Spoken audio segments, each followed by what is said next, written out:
Welcome to Om Times TV, a division of Om Times Media and Broadcasting.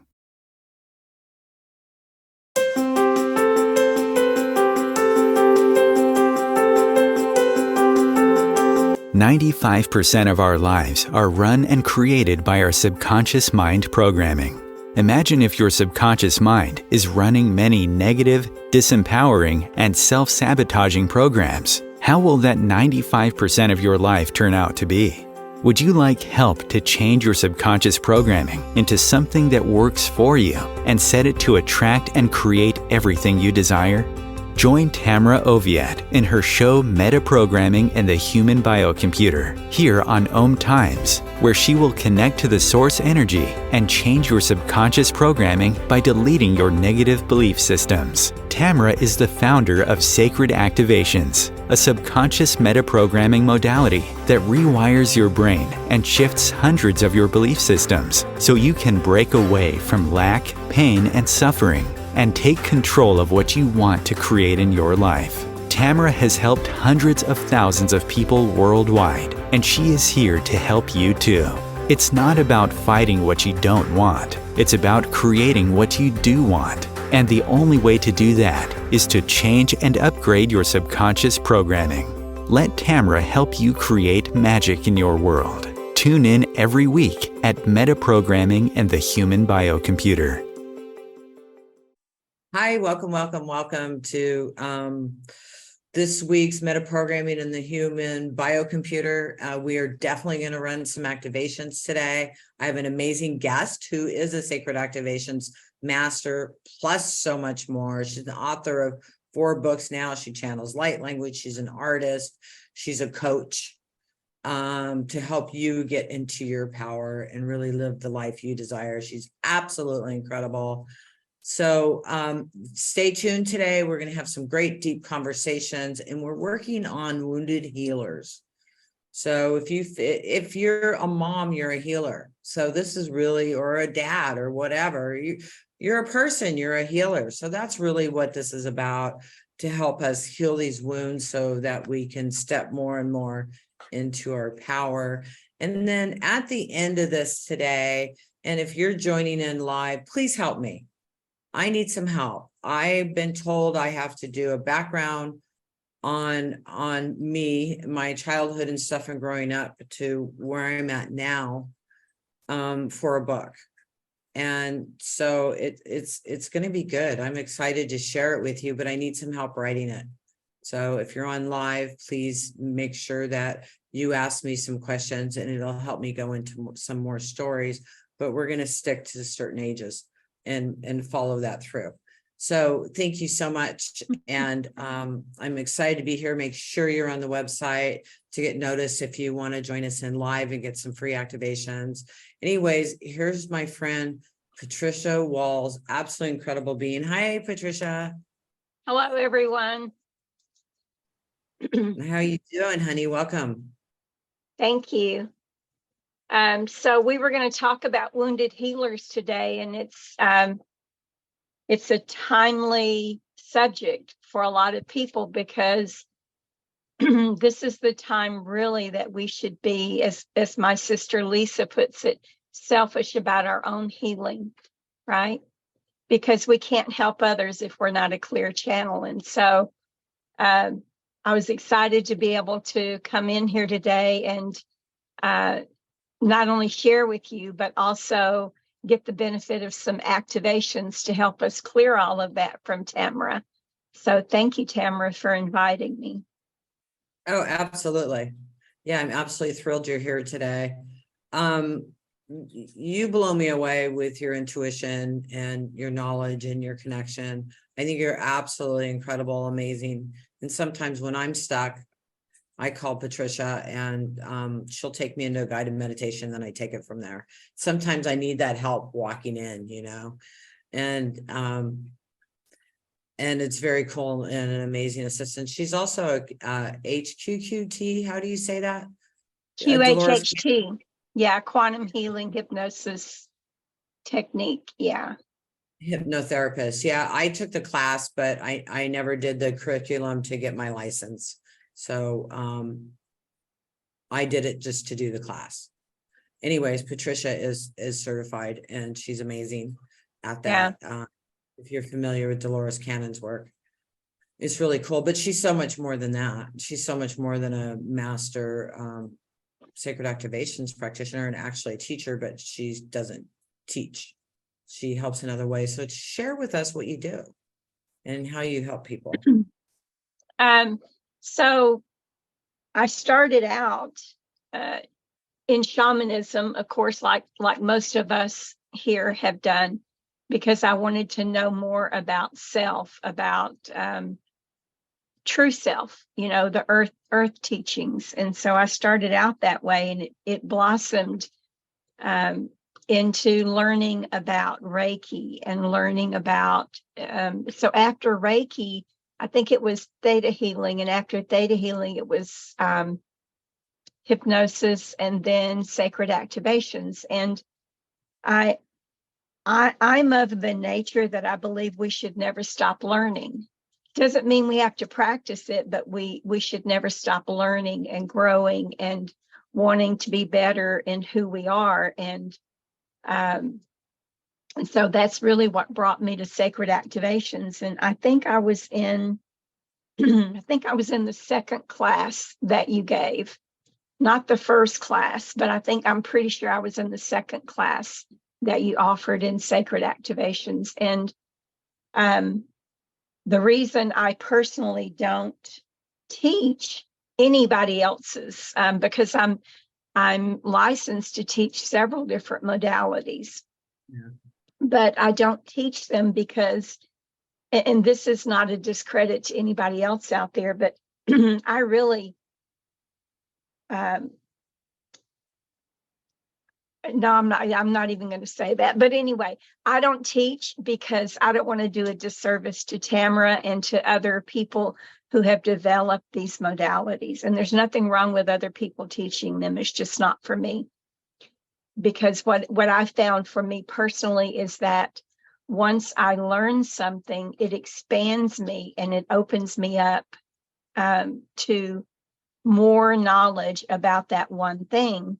And so Reiki, for instance, I found that I was no longer teaching Reiki, so I stopped teaching it because I had gotten all of this other information.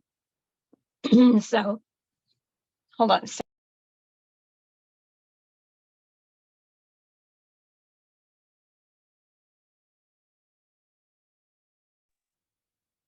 Sorry about that. So I stopped teaching Reiki because I was no longer teaching Reiki. I was teaching what I call earth medicine. And what I found with, in particular with Tamra's system, which is brilliant, and I use it every day, and I refer so many people to it, is that even when I'm doing the language of light, sacred activations comes in, right? And when I'm doing, when I have a person that I'm doing light language for in person, Reiki comes in. So you're never separated from any of those things that you learn and that you agree to be in service with. So I talk in circles sometimes. I'm sorry about that. I do too. No, that's okay. That's how we live. Yeah. We live in that spiral. I talk in that spiral. But in the way of wounded healers, what happened for me, and I just had this conversation on my podcast with Lisa Lightfeather, is that what happens with wounded healers, and Tamra, I'm sure, is going to run an activation for this. If not, would you please, for the vow of poverty, right? So we took vows of poverty, saying that we wouldn't accept money for our services, that we would give of ourselves. And what I found in the community is that most of the, well, I say most, but I'm going to say most of the healers in my community are sick in one way or another.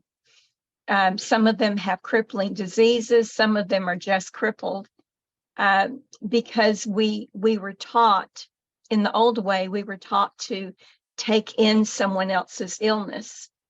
Yeah. We That's weren't, shaman we weren't, belief too. yeah, yeah, That's the old shaman's beliefs shamanic activated. ways. We were taught to Yeah. take in as a service an agreement that we made to suffer for humanity. And so we were taught to take in this energy. We weren't taught to do anything more with it. And people became crippled and sick and died. And then for me personally, I was taught how to transmute that energy, take it in, transmute it, and release it.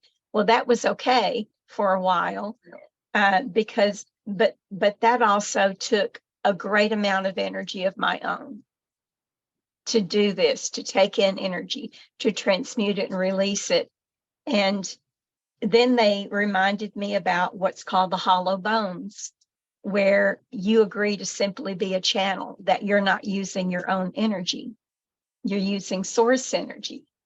And in this way, I believe that Tamra has shared about the great central sun, right?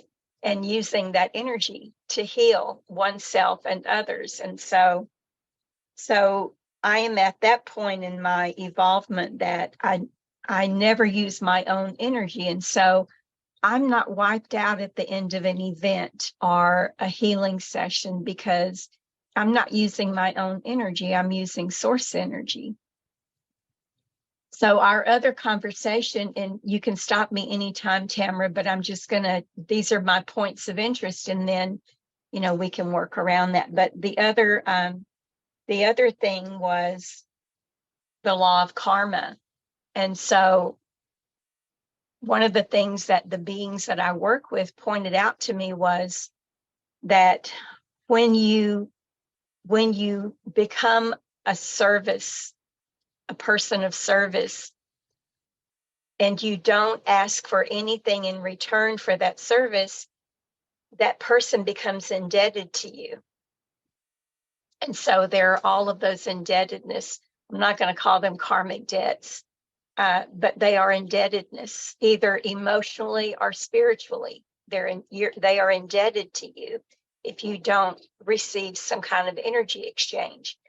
And so you become a wounded healer because there are all these connections to you from people who are indebted to you. And so there's still that physical connection.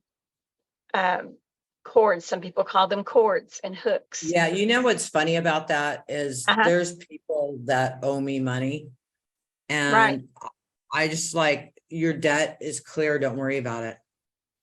I cancel it all. I said, I'm not interested in carrying this. I'm not going to carry this. You don't owe me a penny. All right. We're good. Let's move forward. So, because that's so important, because then you're holding that energy and they're sucking your energy for it. Exactly. You know what I mean? They're draining you. And it's like, no, you're not having this control over me. I'm not your doormat. You don't owe me a penny. You know what I mean? Let's just move on. And I just went through that again with somebody else that owed me money. And I actually told her a couple of years ago, just don't even worry about it. But I felt indebted to her, that I had to be her friend and I had to keep that friendship going. Even though truly, I don't really care for her. We're not at the same energy. And I was trying to make a relationship there, or keep it going, not make one where we're friends, because we would never be friends. But it was like I had to still have that connection with her. And I had a long talk with my husband about this yesterday, and I realized what I'd done. And I said, you know what, I'm done. I don't want to do this anymore. I didn't want to make it like, look, I forgive you. So therefore, I'm going to have a relationship with you to prove to you that I forgive you, and to prove to myself that I forgive you, right? Which all forgiveness is just self-forgiveness, right?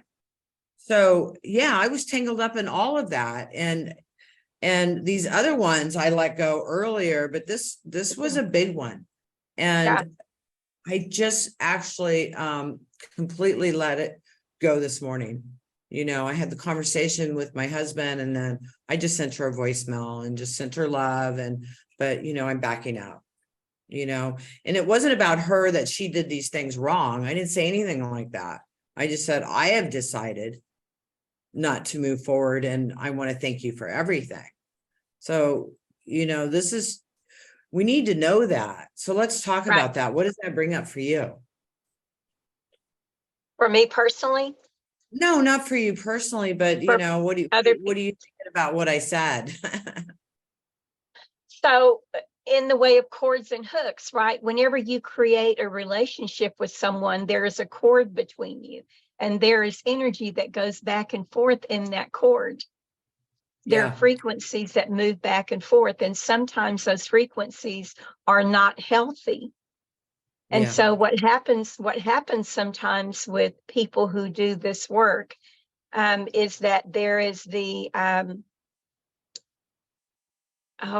they're using the beings are using a word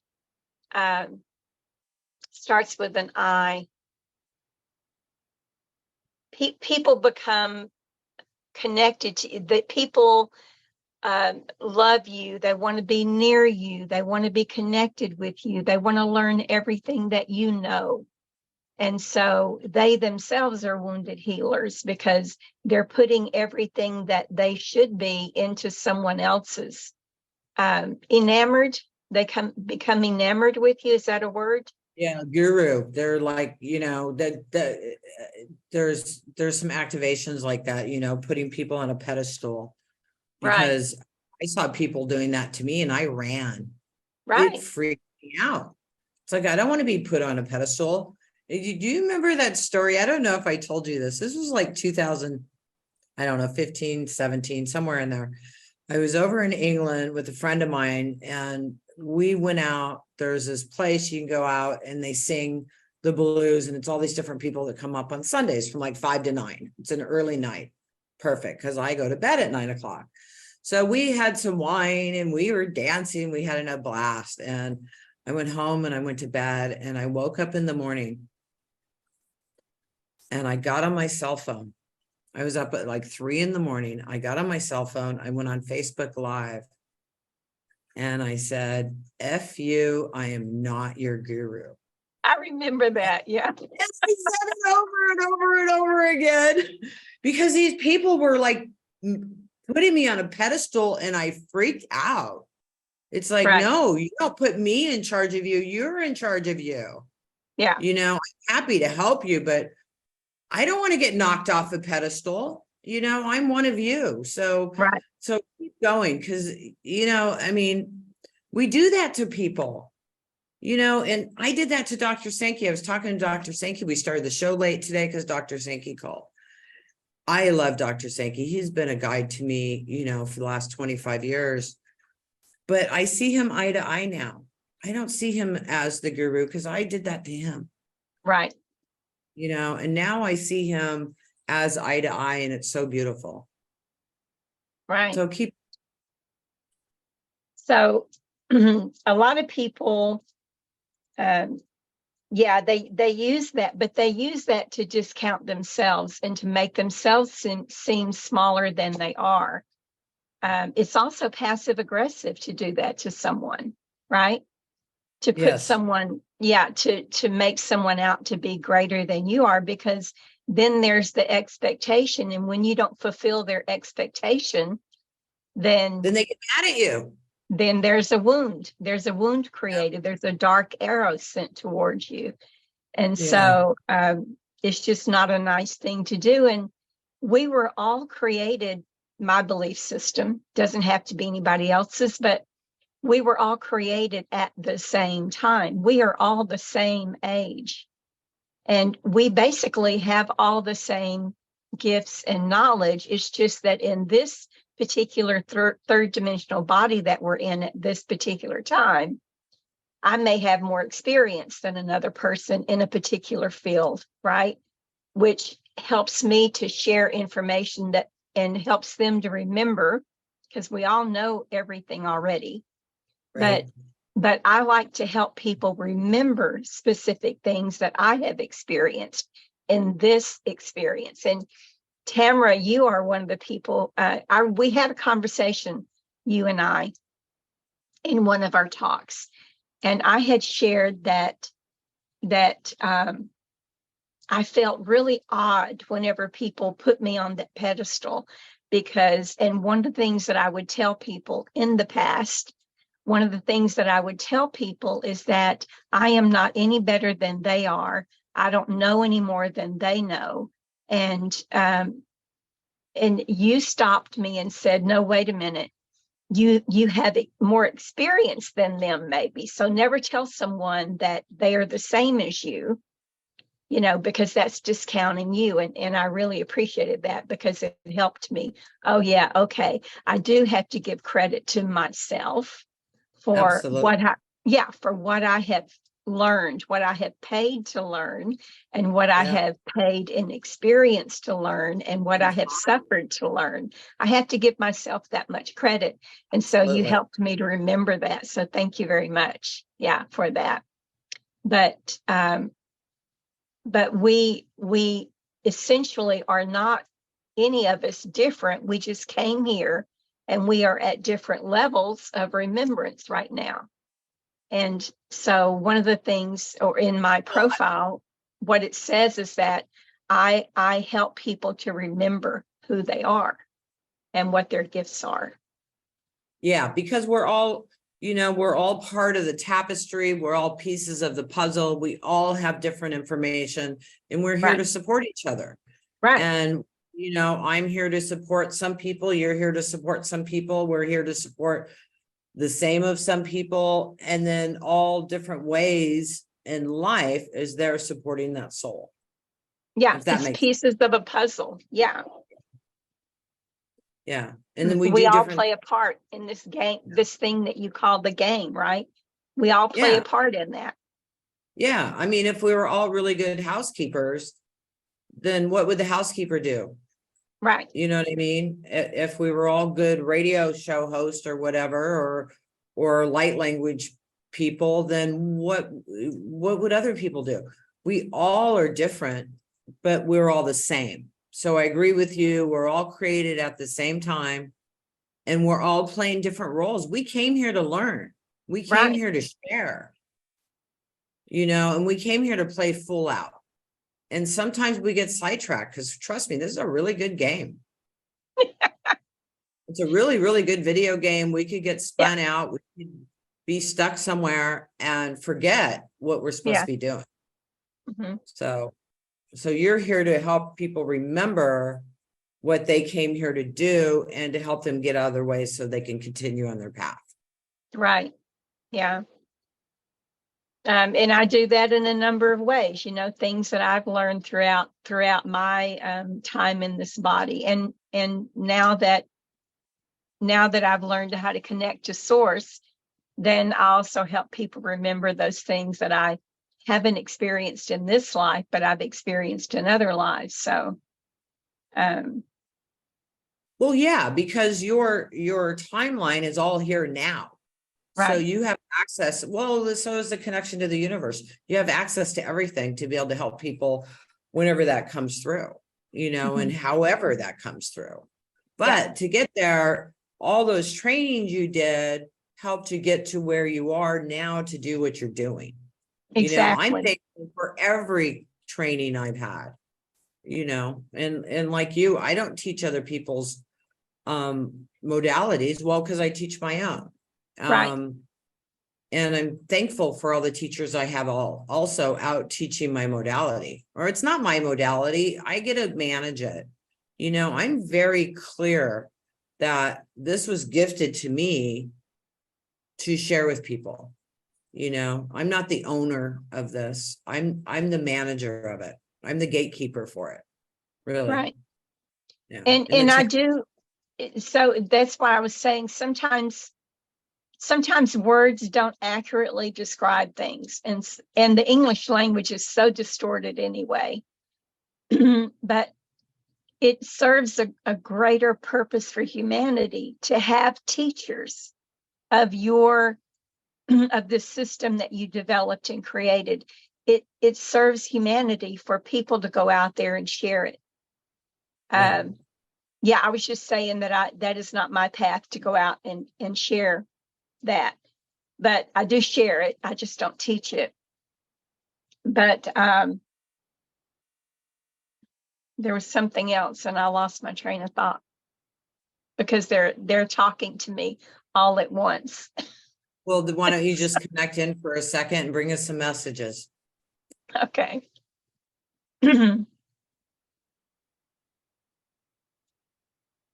So the way that I connect in and get out of my own way is through light language. So is that okay? Yeah, go for it.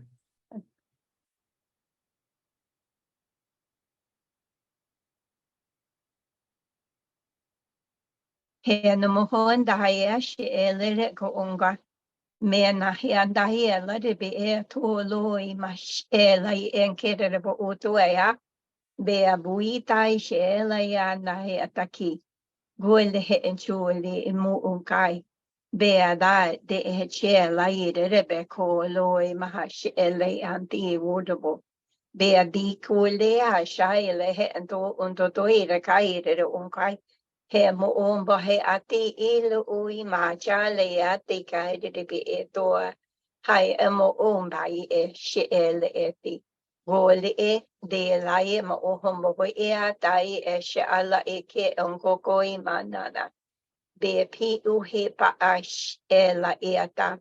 So they were talking to me, and this is not a translation for light language, but my team were talking to me about this is an important time in history, and we always say that. We've been saying that since forever. This is an important time in history because they're saying every moment is an important time in history, in your history, and every moment is a chance to clear your fields, to become better, to remember more, to connect in with source more.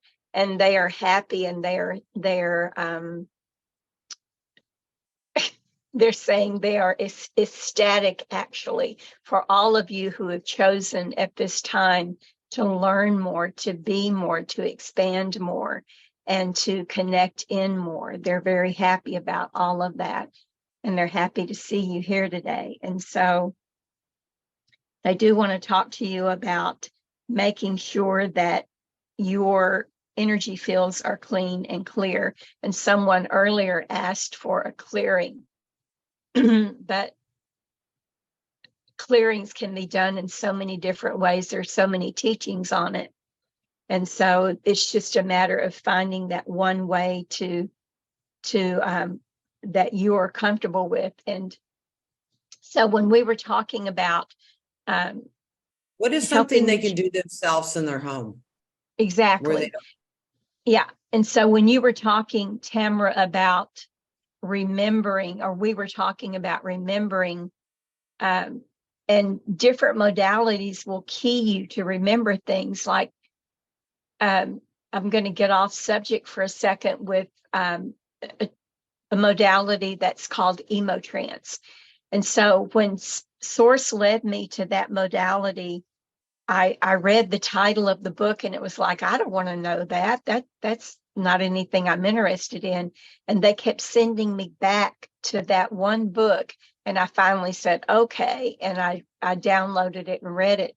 And as I was reading that book, I was having aha moments everywhere. I was actually in public going, holy shit, do you mean this is real?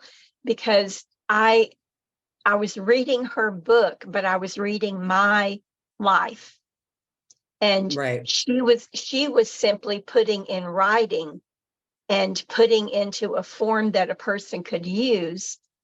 She was telling me everything that I already knew, but she was putting it in a form that I could understand better instead of having all of these scattered thoughts around. Right.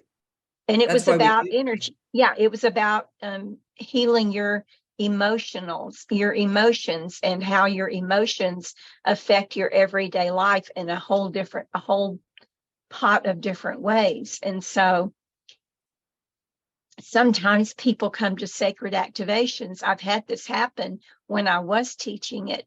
I've had this happen that people, I would share your protocol, and I would share your your template for how to use sacred activations. And people were like, oh my God, I've been doing this for years and I didn't even know what it was. And thank you so much for, for the guidance on what this is and how I'm using it, why I'm using it. So yeah, we're here to help people remember what they already know. So exactly. Yeah, exactly. Everybody, we're getting tons of comments about how amazing you are, and thank you for that. They want to know if you do light language training. I do. Thanks, Judy. Emotrance. So the book is called, the first book that she wrote was called The Enchanted World. That was the first book. But light language, I'm writing my second book on that. So I do, at first we said you can't teach light language because it's ours, it's source language, but sometimes what we're calling teaching, we're simply reminding people of what they already know. So I found that, yes, I do teach it in some ways. I teach it every time I give a gallery or every time I give a retreat. I'm teaching people to remember that they already know this, and I'm teaching it through the books. And so there are, the author's name for The Enchanted World is Dr. Sylvia Hartman with 2 N's, I think. But the first book was called Galactic Frequencies of Light. And I co-wrote that book with 3 other women because I wanted people to have not only my perspective of what light language was, but there are so many different perspectives on it. But the second book, I'm waiting for it to come back from the formatter, and then I'll release it. And that one's called Unlocking the Mysteries of Light Language. And so it's all just another way of connecting into source. That's all that it is. All of these modalities, are just another way to connect you into source. Yeah. Absolutely. Absolutely. Yeah. I mean, I do my modality. I've taken a lot of modalities, and there's a lot of modalities out there. I don't think people should stop at one. I mean, there's lots to learn, lots of different ways to learn, and people resonate with different levels and different things and different ways to do things that work for them. That's why, just do what works for you. Yeah. I was never attracted to Reiki. I don't know why, but I wasn't. Or other ones. And I know Reiki's amazing, but I went down hypnosis and NLP is where I started.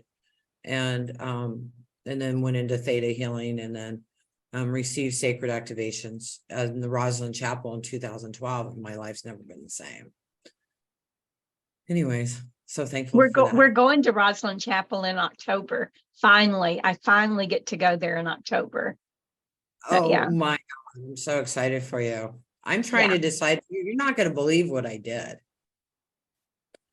I'm no longer going to Egypt, and I'm spending 3 weeks in England, and I'm flying in on August 14th. Right. So I'm going in a couple weeks, and I'm gonna spend 3 weeks, and I'm not sure where we're going to go. We're looking at Ireland. We're talking about Scotland. We're talking about Wales. I don't know. I just know I'm going.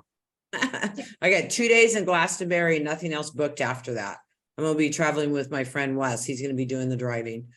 Lives in London, and he's very spiritual, so he's going to be driving us around. Yeah, it's on my list to go back to Ireland at some point, but this trip, I need to go back to Scotland. So, and of course, Glastonbury. Yeah, Glastonbury is always have to do Glastonbury. Iona Island. Okay, I'll check that out. Yeah, thank you. Yeah. All right, honey, we have got to take a break. So you guys come back. We're going to run some activations, and then I'm going to talk about some of my memories. Yay. So come back. We'll be back in 2 minutes. Okay. Or don't come back. Stick around. Stay right here. All right. All right. Dubs. Om Times TV. Imagine becoming a super influencer. Reinvent yourself, invest in your brand, and then manifest your success with a robust spheric approach. Om Times Media and Broadcasting offers a unique and multifaceted way to become the spiritual and conscious influencer you deserve to be by putting your message across our powerful platform with its proven record of integrity and excellence. Through our produced shows, Om Times offers the opportunity to become a social media TV personality, a radio show host, an Om Times magazine columnist, and a syndicated podcaster, all in one shot. By live streaming your show on Om Times TV and broadcasting it across the extensive Om Times radio and TV networks, you become more than a host. You become an ambassador and a force for positive change. Om Times. Open yourself to the possibilities.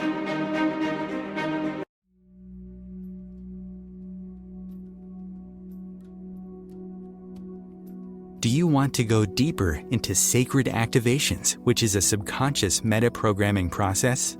Tamra Oviatt is inviting you to visit her website at tamraoviatt.com to sign up and get lifetime access to free 7 activations that you can listen to anytime you want or as often as you need. If you like what Tamra does and like to incorporate sacred activations into your life, she also offers live webinars, masterclasses, and practitioners training to further support your healing, manifestations, and expansion. There are hundreds of activations on her website that address different aspects of your life: money, health, relationships, intuitive abilities, and more. Head over to her website at tamraoviatt.com and experience the magic of sacred activations.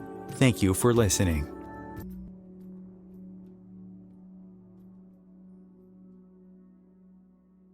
If I could be you, and you could be me for just 1 hour. If we could find a way to get inside each other's minds.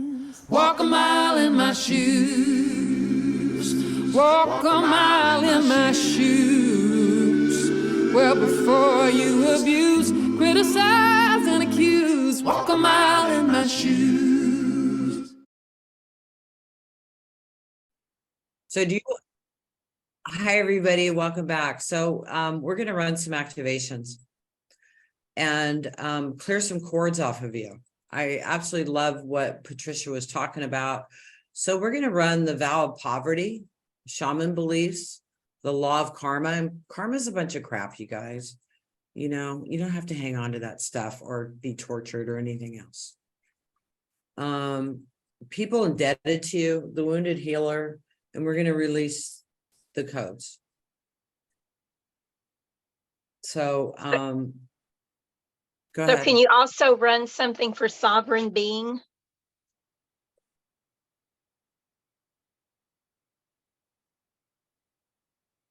Okay, and sovereign being. So you guys, if you're new to this, just know it's going to knock you out maybe for a couple days, and you might get emotional after that because this is going to be intense and it's going to change a bunch of stuff for you. So just connect in. You can't do this wrong. I feel the best way to do this is just close your eyes and allow whatever thoughts to happen. That's all you got to do. So I'm going to connect and run the energy. Are you going to join me in this, Patricia, or are you just going to receive?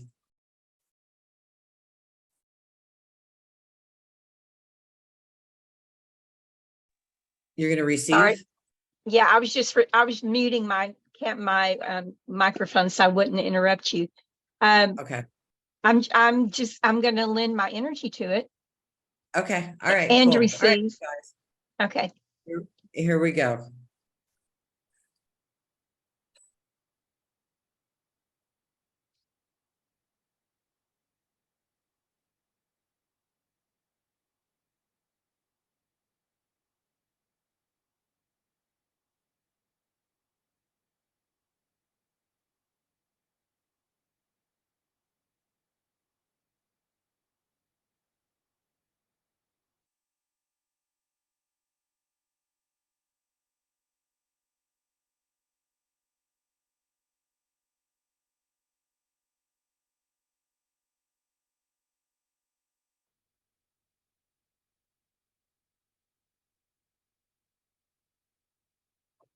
Also, I'm hearing life is a struggle. It's a struggle to survive. Takes too much energy to manifest what you truly desire. And you have to work hard to get there. Let's let all that go. Also, healers who suffer.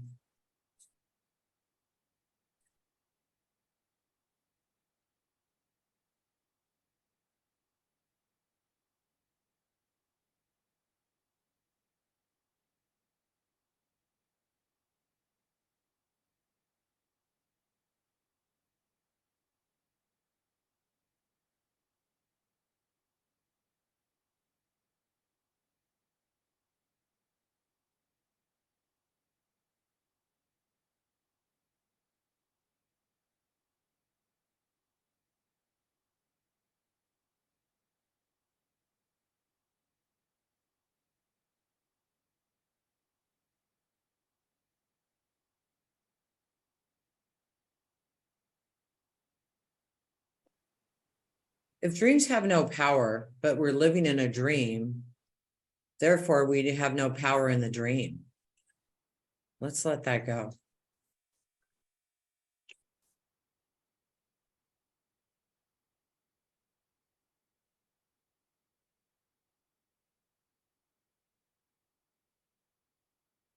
So the feeling of being powerless.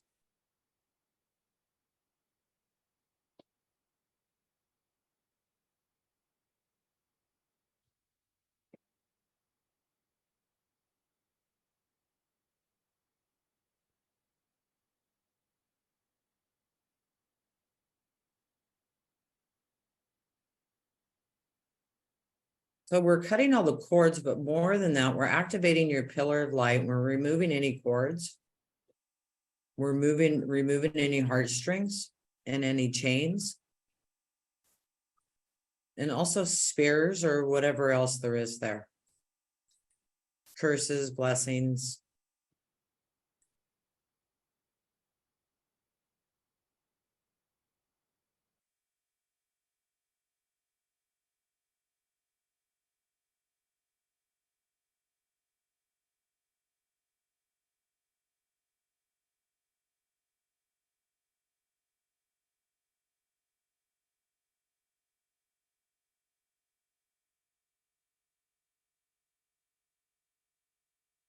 And we're also going to add in Black Magic Puppet Master.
Okay, come into Mother Earth when you're ready.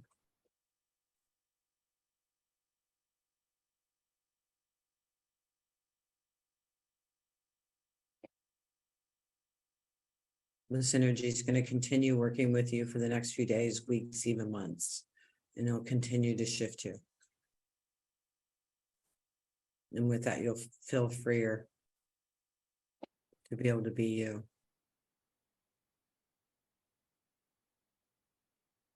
Thank you, Patricia. Thank you for joining in today. Is there anything, last things you'd like to say? Just thank you for allowing me to come on and share. And I look forward to seeing. Oh, I want to remind everybody that you're actually going to be on my podcast on the 14th. So Yay. can I put a link here in the chat for it? Yeah, go ahead. Okay. So do you want me to mute now? You're gonna do your story, I'm gonna right? go ahead Okay. and talk. All right. Thank you, honey. Thank you so much for being here. So I asked what I was going to talk about today, and I wanted to continue down the path of when I was 18 years old and I was told 1,000 times not to get on the motorcycle, and I did. And I got in that motorcycle accident, broke the helmet, almost died, but then because of the helmet, thank God, I put the helmet on. I went down the wrong fork in the road. It took me on a different path in my life. I ended up in this relationship with this man that was almost double my age for about 5 years. I felt indebted to him because I was in that accident with him. And I was suing his insurance company. So it created this indebtedness. And so I was in this relationship for about 5 years before I decided I had enough and got out of it. And during that time, I mean, at the time, the guy that I just truly loved came to support me through this, because remember, I was drinking through a straw when I was healing.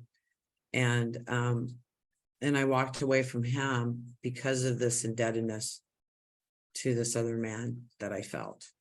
So when we don't listen to our inner selves and our guidance, it could really throw us off on what we do and where we go, and like spinning out in life. I spun out for 5 years because of that, because I wasn't listening. Our inner guidance is everything, you guys. And the other part that you're talking to is just your subconscious programming, your ego. It's trying to keep you safe, but you got to listen to your intuition. You got to listen to that quiet voice within that's guiding you and sometimes screaming at you. I mean, I was told, I don't know how many times not to get on the bike, and I did. But with a helmet. What would have my life been like? What path would I have gone on if I had listened? I know it would be totally different. I mean, did I get to where I'm supposed to be? Yeah. But did I have to take that hard road that I took to get there? No, I didn't. I took the hard road. I ran into the wall. So, when we do things like that, we can get back on path and continue on, but it's important to realize what we've done. I didn't know what I had done, but I was told it was very important to share this what I learned out of all of this, at the time, and how it veered my life off, because it was huge. It was a huge off path thing that was just crazy, and it was absolutely silly. And but what I learned from that, what did I learn from that? Of course, I learned a lot from that relationship. But I can't think of what it is except standing in my own power. When I was ready to go, I was able to stand in my power. I didn't have a lot of confidence in myself. And, I was taught women are supposed to be subservient, and, we're the wives, we're the, we're the homemakers. And I tried very hard to do all of that. And I think I did a pretty good job, unless I was making a pie. I would be covered head to toe with flour, and there'd be flour all over the kitchen. But So the roads we take, I mean, are we going to get there eventually? Sure, most of us will, but a lot of us get sidetracked. I got sidetracked for 5 years. And some people get sidetracked their whole life. So if you feel sidetracked and off and there's no way back, there is a way back. You know, take time to meditate. Take time to connect on what you truly want to do. And set that path, and nothing's impossible. Nothing's impossible. I mean, and at this age, when I left, I just wanted to be a mom. And that was my goal for this life. I wanted to be a mom with a white picket fence, with a couple kids, and I wanted to raise kids. And I wanted to adopt. Remember I told you the story when I was 3 years old or something like that, 3 or 4, my mom put my brother up for adoption. That was, you know, she got pregnant out of wedlock. And I think that hit me and helped me with that decision of wanting to adopt. I didn't want to bring children into the world. I thought there was enough. I thought this world was a horrible place, and I didn't think it was right to bring children into it. But I knew there was enough children out there that needed homes. So my intention was to adopt, and it always was. And funny thing about that is, as a young teenager, I got chlamydia, which messed up my tubes and my ovaries and all kinds of stuff, which stopped me from having children. And then I ended up, after my second son was adopted, I ended up having a hysterectomy. But it's funny how we put those things in motion. I didn't want to have my own children. I wanted to adopt. So therefore, I created myself a disease to stop myself from getting pregnant so that I would adopt. Do you see how we do things like that and how we create things like that? I mean, are you kidding me? When I look back at that and realized everything I did, I wasn't a victim of chlamydia. I created it. You know, one of the activations I do now is sickness serves me, because we create everything, even the chlamydia. So I couldn't get pregnant, so I would adopt my children. So I wanted to share this part with you today about how I got off my path and how I got back on, you know, and we'll go more into that as we go, but this is it for today. Make sure you join me again, and we're going to go deeper into this. And I'm going to continue down the timeline of what happened to me, the creation, the failures, and what I did with it. And it's going to be interesting. And I'm looking forward. Yeah, it's going to be really, really good. So thank you guys so much for sharing with me and being here with me. And we will talk to you soon. Bye.